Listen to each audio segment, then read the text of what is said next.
Time check po natin mga kaganabuhay is 7:30 in the morning at pag ganitong oras po, medyo kumukuti-kutitap ang mga presyo pa.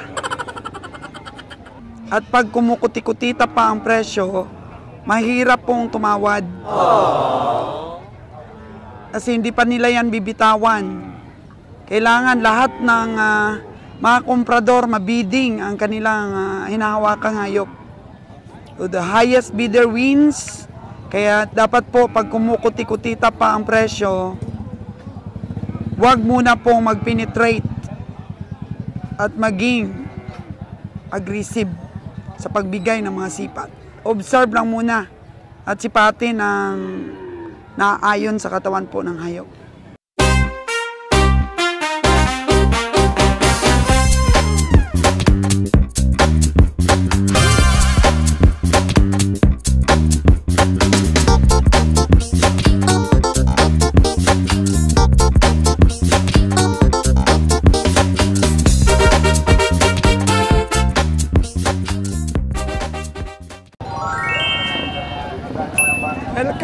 Welcome po mga kaganabuhay dito sa La Libertad Livestock Auction Market. Sama po natin ngayon si Ron's Farm Official at ang atin pong editor, Miss Aubrey. At nag-aanting po kami ng mga malalahing kambing. Ito ron, may nakita ako dito. Malaking kambing. Oo. Pangturo siya. Bayan. Ayun. Ito, dami ko. Ege, umpisa na po tayo ng pag-spot ng ating pwedeng biling pang-alagain. Spots lang po muna. Nakaganda buhay. Para po sa ating mga alagaing kambing. Oo. Ala, ang cute-cute naman. Anak niya yan? Uy, napaka-cute naman ang kambing na to. Oo, mag-ina po mga kaganaboy. Babae po yung anak niya, oh. Yun, may sipil sa ating nga mga ron. Grabe yung kakaiba, may sipil, ah. Oo. Ayun. Binibenta mo doon? Binibenta mo? Ah? Binili din ninyo? Alagaan? Magkano bili mo?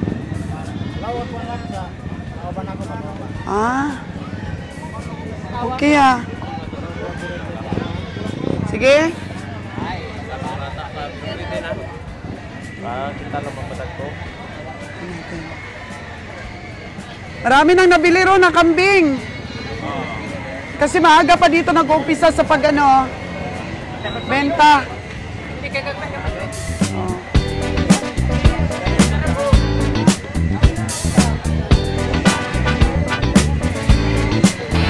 Ito ron, ayaw mo ron, no? Kaso lang parang matanda na.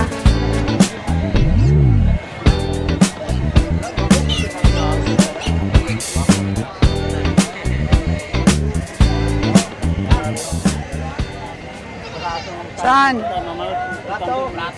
Ito? Parang native? Native na? Size 8 no? Size 9? Apo ba?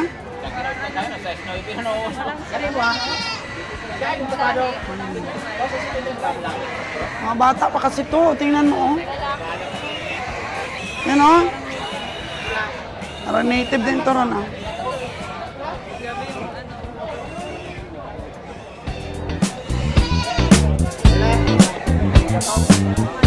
Sabi na, makulang parang piso. Ganda,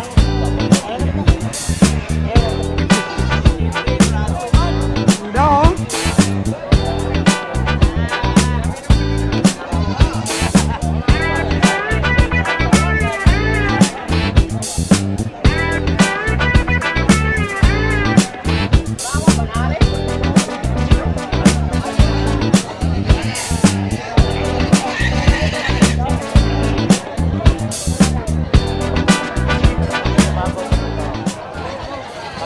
Ito, maganda rin, oh. Matanda na to ron.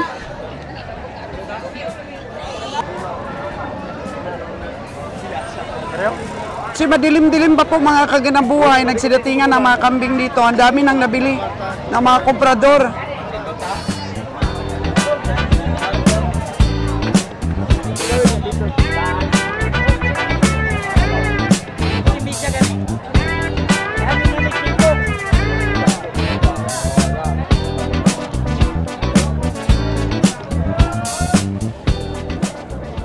Ang gandang mga kambing. Kay totoo, turo, oh.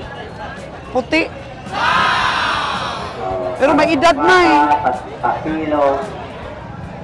May edad na. Bata pa kayo ni?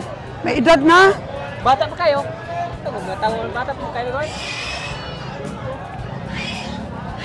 Kayo. Maliliit pa kasi ang aming mga babae. Gator mong gutan ni. Pila na? Staw sa naman. May hangyo pa, Jok? Kaso lang matanda na.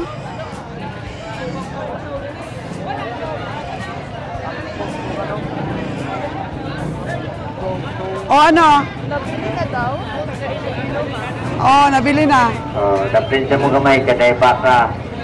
Na baka ang pamarkahan.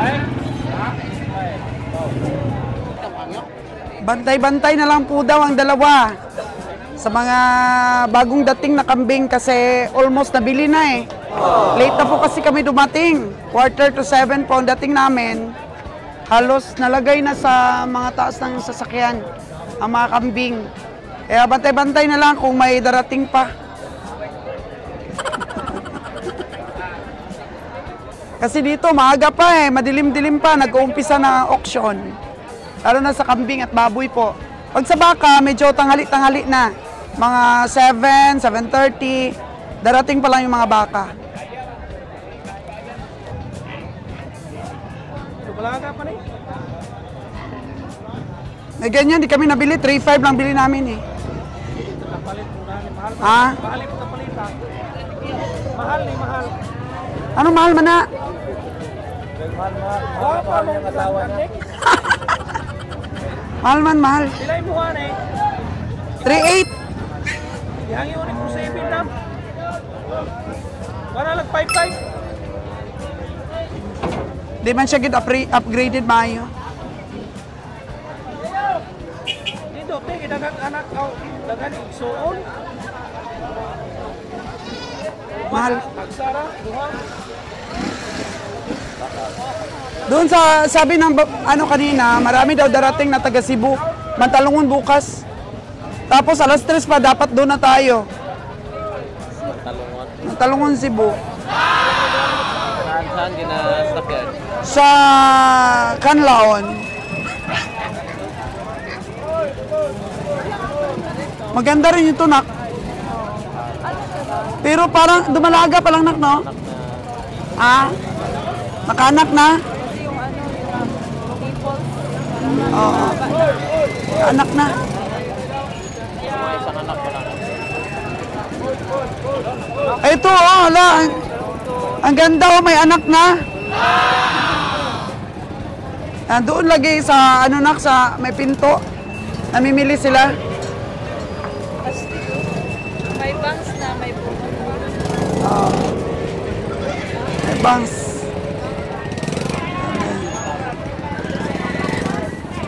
Huwag tayong mag-alanganin doon. Puro may lahi talaga sa... Nakita mo naman sa mga vlogs ko, di ba? Marami doon magaganda. Wala na dito. Wala na.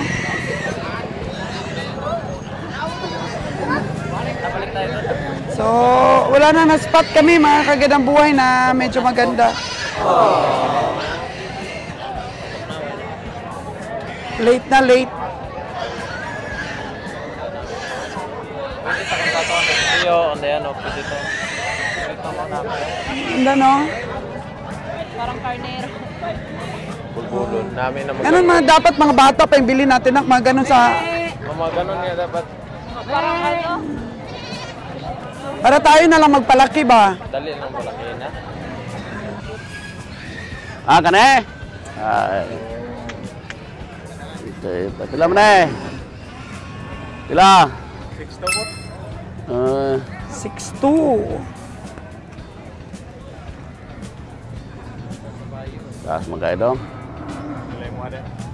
60. Ayo man.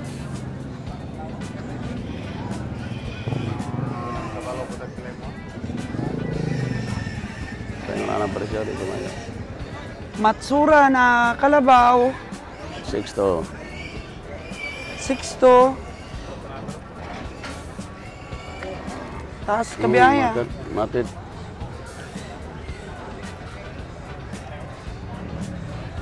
Hindi mo na tinawaran? Di. Si Jonas, oh. Oh.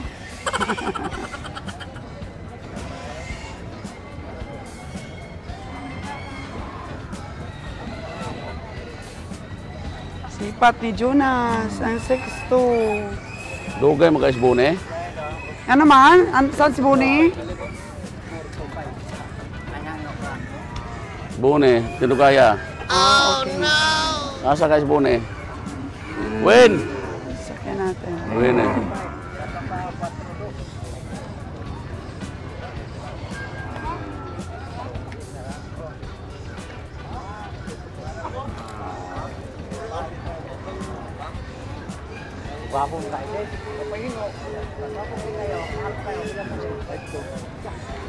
Five two.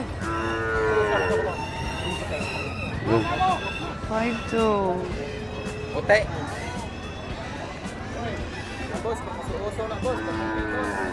tawago na bune ko to. Ano man bune nga gasunod melanto nako. Tawagi. Ako yung cellphone na mo, ako cellphone, bayaan ko ro. Okay, nabilhan po tayo ng sombrero ni Kabeng Winnie. Kunin natin yung sombrero.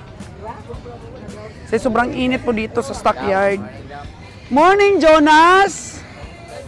Marami ka nang nabili? 0 pa? Parang tumaba si Jonas. Grabe. Tumaba daw sa talo. Luka talaga.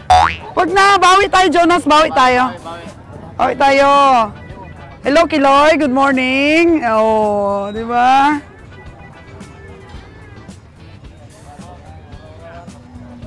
Abeng, Winnie, bakit isa lang binili mo? Bakit isa lang binili mo? Yan. Si Miss Aubrey, wala. Magkano ito? Balik ka lang. Ha? 85. Kapakal pa isa. Bakit hindi kasi sa ulo ko? Oh, no! Wala bang maliit? Pag inaanak tanan lang. Sana may sukdanan nila na alapay. Magpatong lagi na niya. Magpatong lang. Oh. Props lang yan.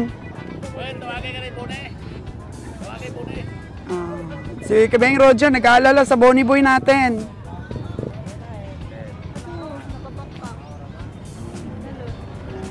Okay. Andyan na daw si Nalon. Makumpleto na ang ating team before po tayo magsipat-sipat. Well, nakapagsipat ka na? Mahal daw, sabi ni Kabeng Winnie. Bukas na lang.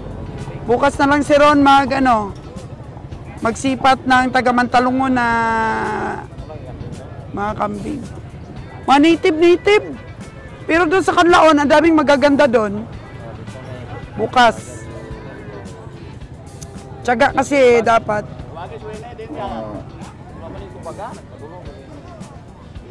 Nagwa-warm up pa po mga kagandang buhay ang mga komprador. Spotting lang po muna sa presyo. Ganon din po ang ating mga hinti.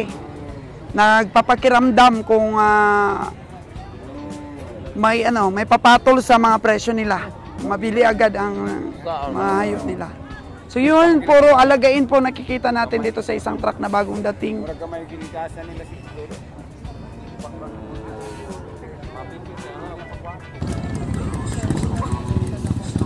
Dito po nag-aabang yung ibang mga komprador. Dito po sa labasan kung saan po nagagaling ang mga hayop. Doon po sa taas, oh. Hanggang dito yung auction, isda, mga gulay, mga tinapay, tabako. O dito po galing ang mga hayop sa taas.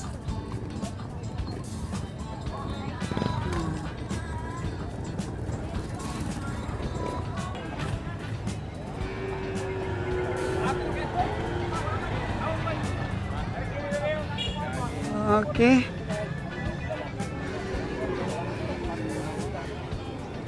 Nag-uumpisa na po si Kabayang Roger sa pagsipat.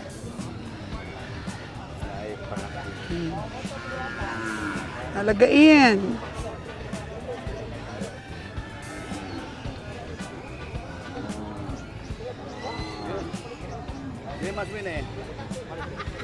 Nagsipat siguro si Winnie na. Si Buni siguro naghintay kina Lilan. Si Lilan ito na si Lilan ganina sa ticket.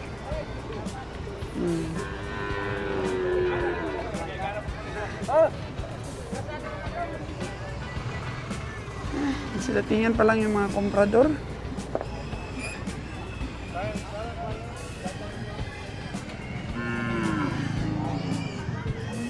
Biglang dumami ang ano, nagpaparada.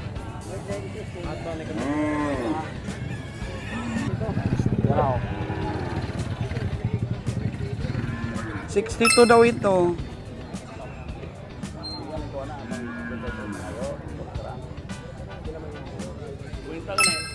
$50K ang tawad ni Kabayang Roger. Pinainom man yun Kabayang Roger, para na siyang lobo. Parang puputok na yung tiyan niya. Oh no! $50K para sa kalabaw na yon.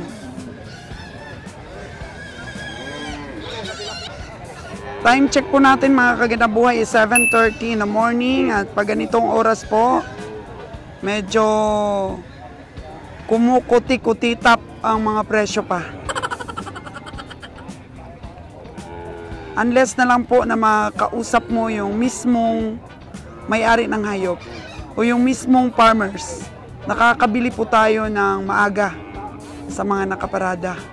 Pero kung hawak pa po na hinti, sa ganitong oras, 7:30 in the morning, ay kumukuti-kutita pa po ang mga presyo dito sa stockyard.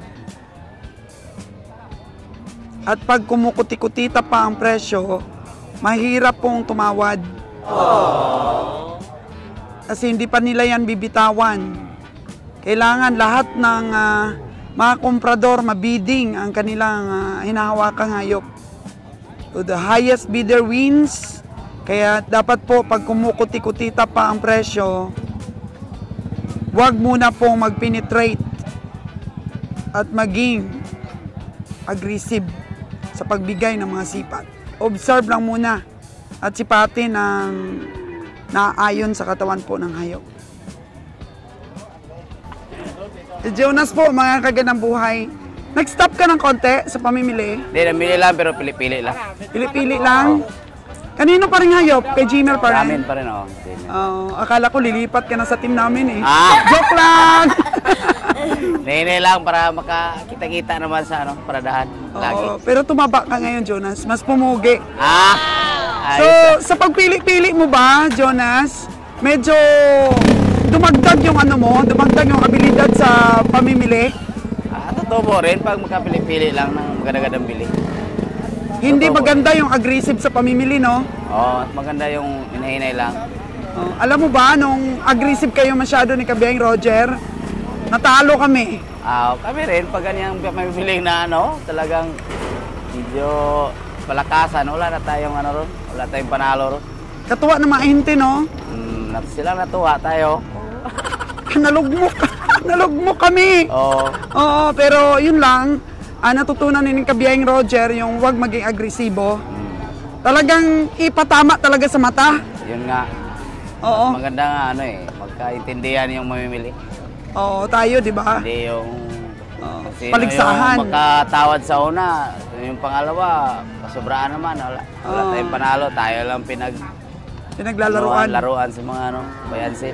So, kailangan bigayan tayo. Bigayan lang. Parang ganun nga ang nangyayari ngayon. Mas maganda ang mangyari. Kasi si Kabayang Roger, naririnig ko, natawaran na yan ni Jimer, huwag ka na dyan. Sinatawaran na niya yan. Tapos pag pinabiding sa kanya, mas binababaan niya ang presyo. para mapunta sa mas highest ang... Ganun na lang, kasi pag pinataasan, tama ka. Talo tayo. Wala. Hindi na tayo magkita-kita rito. Oo, tama yan. So ngayon, ano na lang, lakasan ng loob na tumubo tayo. Actually, Jonas, gumaganda yung aming ano ngayon, mga biyahe. Dahil hindi na kami nagmamadali. Yun nga, maganda. Ano lang. Hinahinay lang muna. Ang lakas ng ano mo, ang lakas ng team nyo, ang dami ninyo, kaya walang rason para magmadali. Kaya nga kami, nagparami rin kami, pero nako, na ano kami, na inside job kami, Jonas. Kay Lila, no? Andyan na si Nalilan. Pero na inside job kami. Oh no! Nanakawan kami. Nanakawan kami sa bago naming tao. Yun lang, ang hirap. Nag-recruit kali si Nalilan nag-recommend ng bagong tao, nadali kami. Oh no! Nakuha yung pera namin sa bag. Hirap talaga mga ng tao na katiwala. Mahirap kung may isa na membro na nakuha tayo na bintahuso ba? Kaya kami dito, salang-sala. Ayaw mo pagod? Tama yan. So, ngayon, anong gagawin mo dito? Ito, pili-pili lang. Hanggang magbukas? Bukas, sa Kanlaon? hanggang Martes kasi 2 truck pa yung punuin ko eh. Wow. Nini. So, sana pagpalain ka ng Diyos. Okay, salamat. Iwan na ba? Dumating na po ang kanina pa hinihintay ni Kabeng Roger na elf po natin. Kasi magkasabayan na pumunta dito sa stockyard na late sila ng 1 oras. Yun pala mga kagandang buhay. Nag-sideline po ang ating Leyland or nakabili po sa daan. Ang Leyland natin. At tingnan natin, hindi natin alam kung kanino ito, kung nakikarga lang na pwede nating pandagdag sa gas natin. Ganun naman talaga pag may mga opportunity na makakarga tayo ng hayop sa daan, mamasahe sa atin, ay nakakaano tayo. Nakakasingil na pandagdag sa krudo natin. So ayan na po ang ating truck kasi po minumonitor ni Kabeng Roger. Alam mo naman po mga kaganda boy, baka na-disgrasya sa daan, anong nangyari sa kanila. So pag nandito na ating truck, talaga pong malakas na ang loob ni Kabeng Roger na sumipat kasi wala nang inaalala. Kasi napakahirap po yun na hindi pa dumating yung ating mga kasamahan sa trabaho at taga-sipat natin. Nag-aalala po talaga yung mga boss. Ayun. Kaya okay na si Kabeng Roger. Kanina pa siya tanong ng tanong eh. O kain daw muna. Ganito naman talagang ginagawa namin.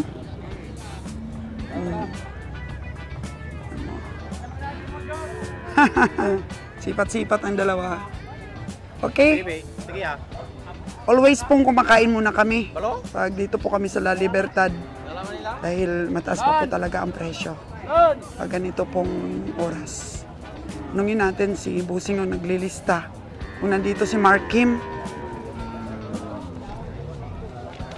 Boss, good morning! Morning, boss! Dito ba si Mark Kim ngayon? Bibili sana kami ng kambing sa kanya eh. Wala kayo punta siya dito, pero mga tanghali na... Sige, mamaya hanapin ko si Mark Kim. Pakisabi na lang. Kasi marami siyang kambing. Dati kasi gusto niya magbenta sa akin. Okay. Hinanap ka. Okay, salamat boss. Okay. Ganda kasi ng doon ka sa taga-Department of Agriculture bumili kasi may sarili silang mga alaga. Magaganda ang mga lahi. Ayun po ang team natin. Sana si Kabeng Winnie.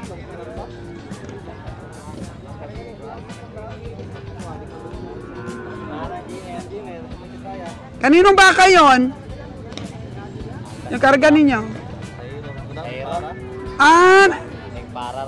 Nagpara lang. Bakit hindi yung sinipat? Magkano daw yon? Magkano lang ang tingin mo doon? 50 plus lang. So 66. So kain muna tayo. Okay. At least nakahanap buhay pa kayo sa daan. Ang galing po ng ating mga tao.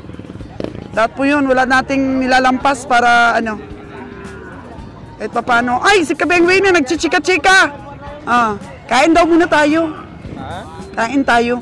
Bala ko ginangyo ito ng baka. Pilaban ko nito. Magkano gusto niya?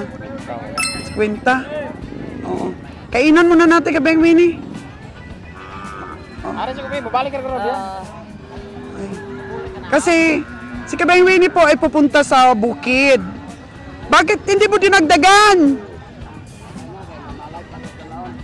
Ay, oo. Mamalit pagalit kami sa kanlaon. Tama na yan, Wen? Kain muna tayo. Babalik ka ron dia ate. Babalik daw siya. Babalikan daw niya yung kanyang tinawaran.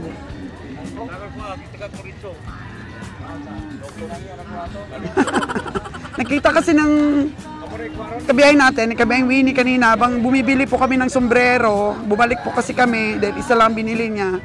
May dito nga sa daan na baka, at saka sinundan niya, hanggang dumating sa 50 mil ang presyo, pero gusto niya 48.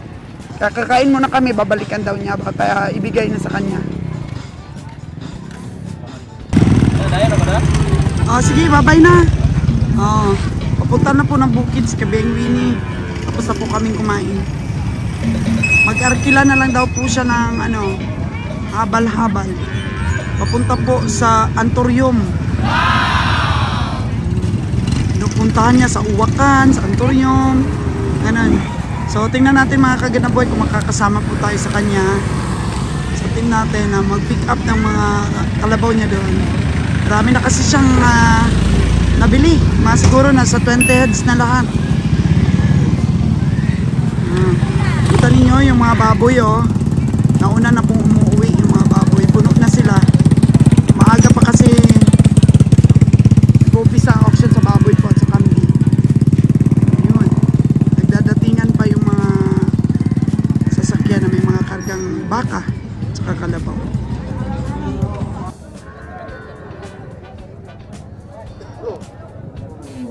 Nakita po natin mga kaganang buhay, recent halos lahat ng mga komprador na papunta ng Luzon.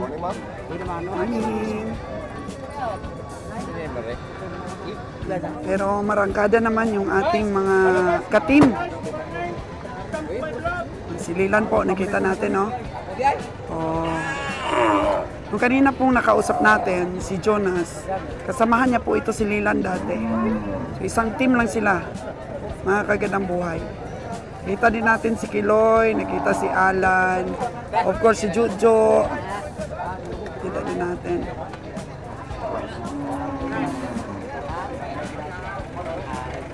Kanya-kanya pong sipat ito, si Boss Ali, sumisipat din po. At inaantog din niya sa ibang lugar. Yun, ito malaking baka. Natawaran mo? Hindi tinatawaran ni Lilan. Ito malaking baka. Dong! Pila man ko, no? Pila man ni? Ha? 85? 85? 85.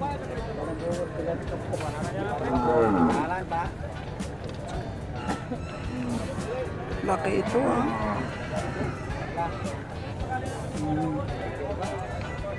85,000. Ito, maganda rin ang katawan. Pero ingat-ingat lang daw, sabi ni Kabayang Roger.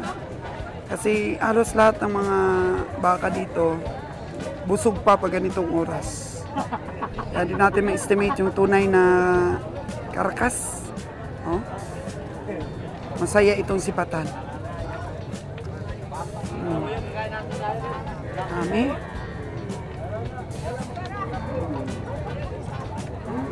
Masayang sipatan ito. Kaya hanapin na natin ang ating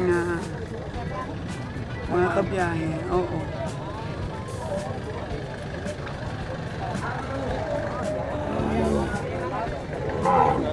Nakabili ka na? Wala pa.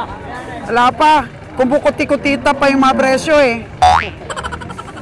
Marami pa kasing nagbibid.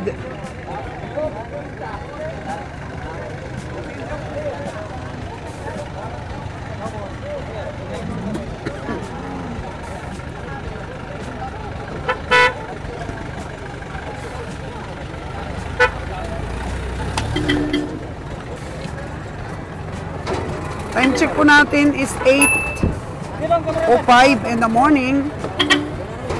At medyo masakit-sakit na po ang init.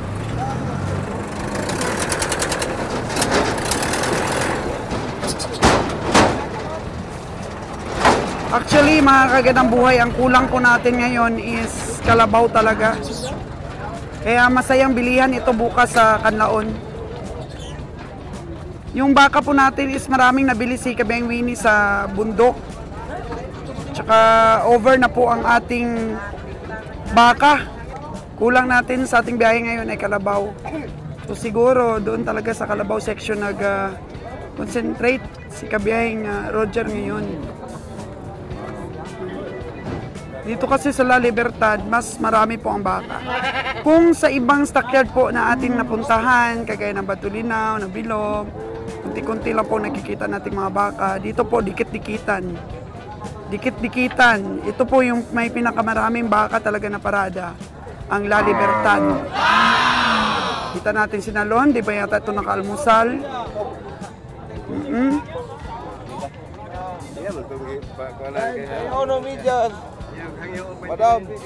Hello.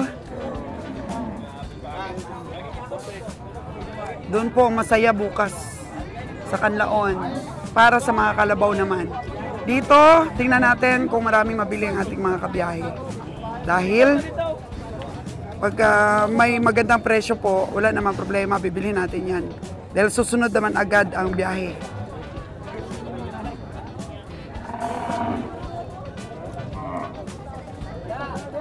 Pila mo ang presyo?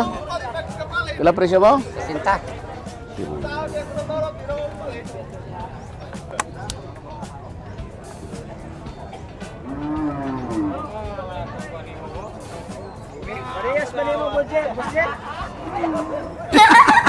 Nadali si Roger, pareho daw ang tiyam sa iyo, kabiyahe. Siksik daw ang tiyan.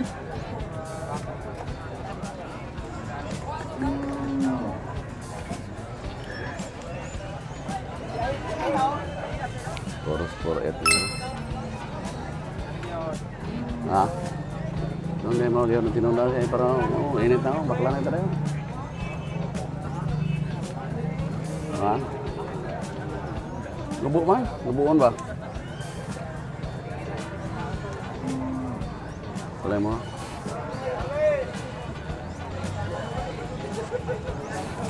Ito na ito. Wah,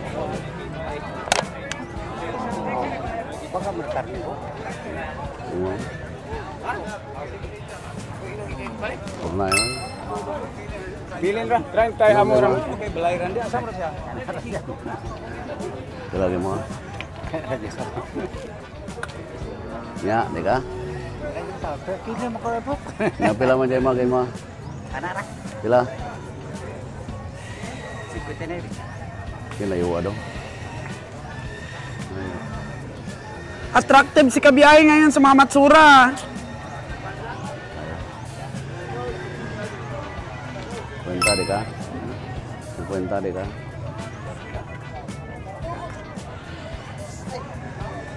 Kwenta no ibe man. Di kaya. Di kaya kahit na sayo deka. 48 ko ngayon.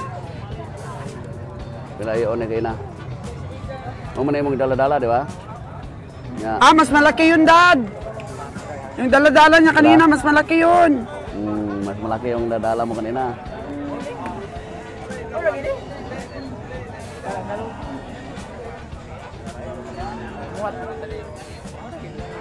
Mas malaki yun yung dala niya kanina, na video ko eh. Muna.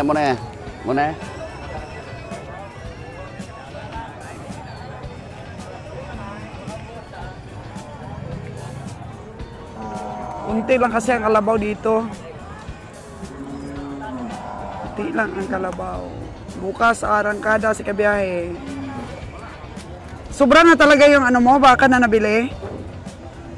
Meron na, kaso lang bibili pa kami pag mayroong magandang presyo. Yun nga ang sabi ko. Ba't bibilin mo kung buntis? Wala, hindi naman, alam ko naman din yung bibenta niya. Pag karne yung sa atin, malulugi tayo pag buntis kasi maghihintay ka pa ng ilang buwan. O Ron, paano mo malalaman kung buntis sa isang kalabaw? Tanungin na may-ari. You're a genius, kid.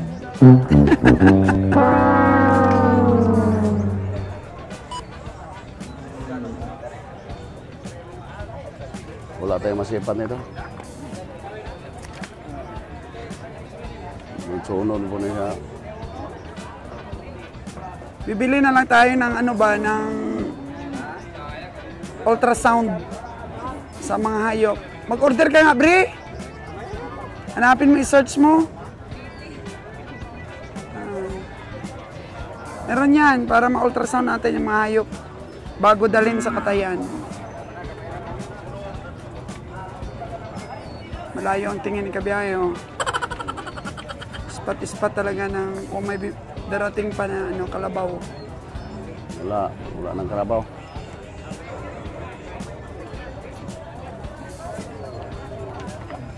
Oy, si driver by Ansel. Si driver ba yan, Selo? Wabok, kamanyo!